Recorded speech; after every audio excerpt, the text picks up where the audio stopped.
Sigat, may tatanong tayo kabayan. Sigat, tatanong mo kay hindi daw yan sa'yo. Totoo ba yan? Ay, wala pong ibang may-ari dito kundi ako. Kaya nga po ni Wata Paris.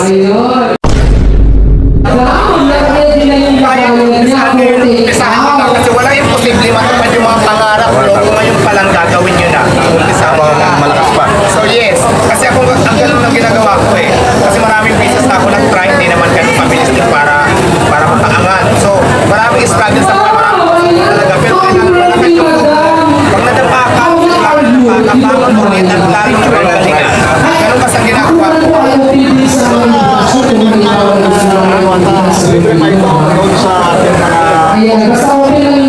Mayroon tayo, mag-enter tayo na siguro nakakailan sa official sa event natin. Pero if ever, meron tayo mga paninda, di ba? Pinanga tayo ngayon.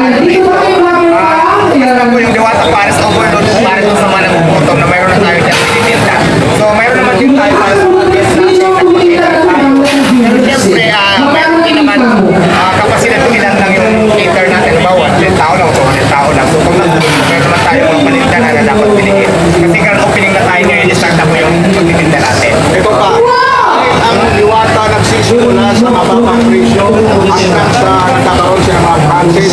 Yung presyo ba ng pagkain ng Diwata wala pagbabago? Yes! Diwata Paris Overload po ang nasimulan natin na 150 na ay talaga, yan na yung price niya. Tapos syempre may mga menu sa tayo na kilala. Pero ngayon, nagtagtag na tayo sa maraming menu.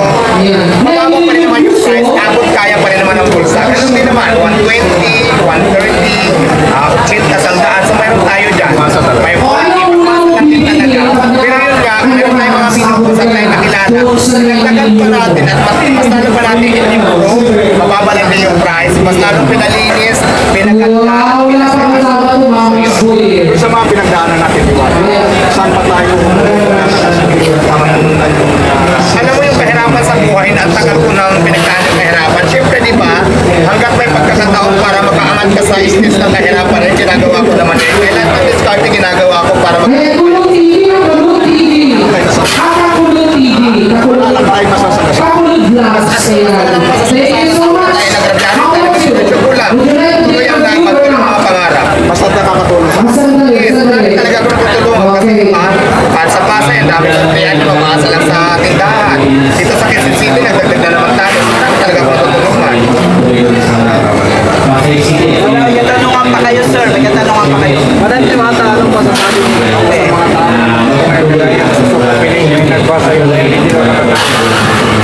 Well, alam mo kasi, kaya nga, nung soft opening ko, yung soft opening kasi, di ba sinabi ko mag-register, kasi soft opening pa lang naman yun, mag-register. Pero sabi ko, kaya may kapasidad ko, kaya nag-business na, kaya nabilis na yung cater natin. Yung susubra na doon, kinailig ko na sagot.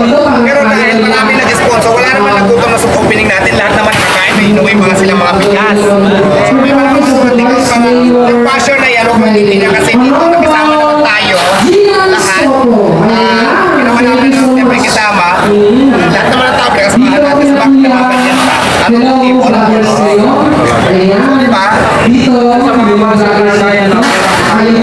Ayaw mo lang. Kung yung gusto mo gawin sa buhay mo, kung ka may masaya sa mga paninirahan mo lang, ikaw yan eh.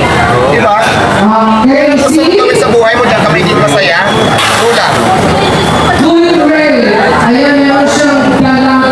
Kung gusto nyo rin masaya, sabi mo sa SCTV, sila kasi nag-handle ng mga Afrikano. May katanungan ka. Anong katanungan mo, sir? Okay na, marami ng congratulations. Wala naman sa tanong sa inyo. Kahit sino kami na sigat, may tatanong tayo kabayan. Sigat, tatanong mo kay hindi daw yan sa'yo. Totoo ba yan? Ay, wala pong ibang may-ari dito kundi ako. Kaya nga po ni Wata Paris. Para sa alaman ng lahat, itong brand sa Quezon City, limited po 100% pa sa akin dito. Walang ibang may hawak dito kundi ako. Alam ko naman sila, pero syempre hindi pa rin nagsasabi kung sino ang darating. Ito ba sabi sila eh?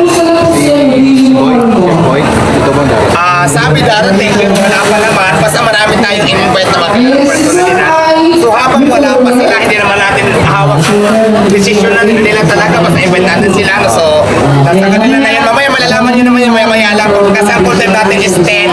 Maaga pa naman, 10 to 11. Maghintay tayo kung sino darating. Kasi medyo ngayon, medyo maaga pa. 24 hours pa itong Yes, open ka na 24 hours simula ngayong araw na ito.